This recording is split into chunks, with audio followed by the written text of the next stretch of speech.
So there's a couple things I want to do in Humaniki before my eventual retrospective.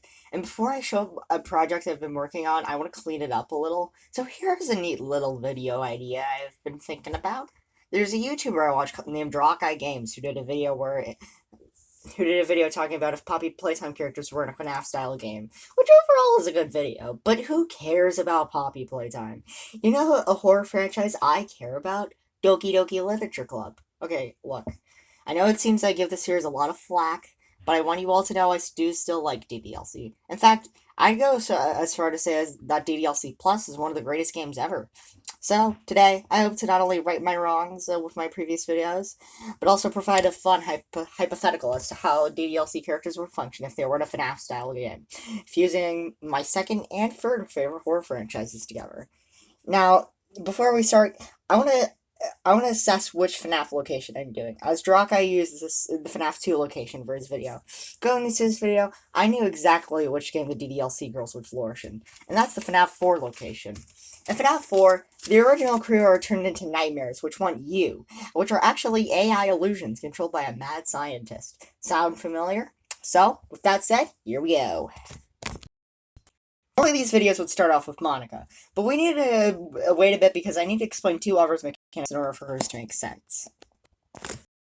Let's explain the second most popular character and my favorite character, Sayori. For her mechanic, I will be introducing the oven. We're holding it for 10 seconds will give you one cookie and cupcake.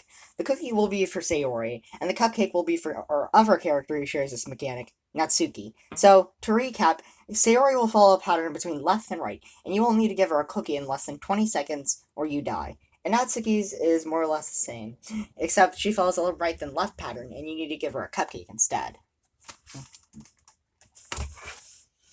With that said, I will begin explaining Monica's role.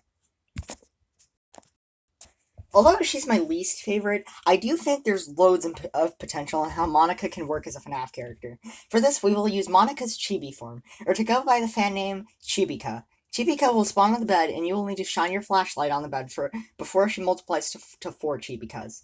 If so, she will turn into Monica, where Monica will turn herself into Sayori and Natsuki.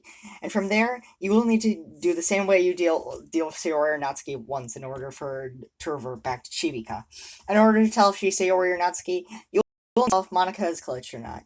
If she's glitched, she's Sayori. If not, she's Natsuki. Personally, I think the game will be more difficult this way, and it would be fun to see it as max power. Finally, I'll explain a good friend of mine's favorite character, Yuri. Yuri is probably the scariest character in DDLC, with her usage of knives, so let's put that into her mechanic. Let's also phases like Monica. So, at phase 1, Yuri will appear at the closet, and you will need to tell if she has her knife or not. If she does, then do not close the door, or she will destroy the oven and door, and she will be locked into not having the knife. Speaking of which, if Yuri does not have her knife, then you close the door or she will kill you. I think having a character disable mechanic would make reaching to 6 a.m. more satisfying, but I would agree it would get really frustrating really quick. And that was all DDLC characters if they were in a FNAF-style game. Or is it? Because, like FNAF, there are hidden DDLC characters even some super fans don't know exist. So, gentlets, may I introduce you to the Golden Freddy of Doki Doki Literature Club, Libatina. Libatina is the most mysterious character in DDLC.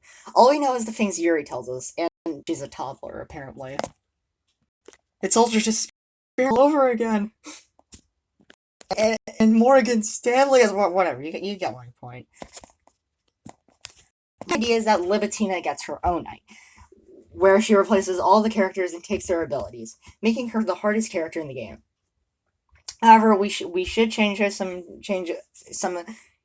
Monica's mechanics. With Monica, she'll just kill you if she reaches 4 Chibitinas. That's my idea.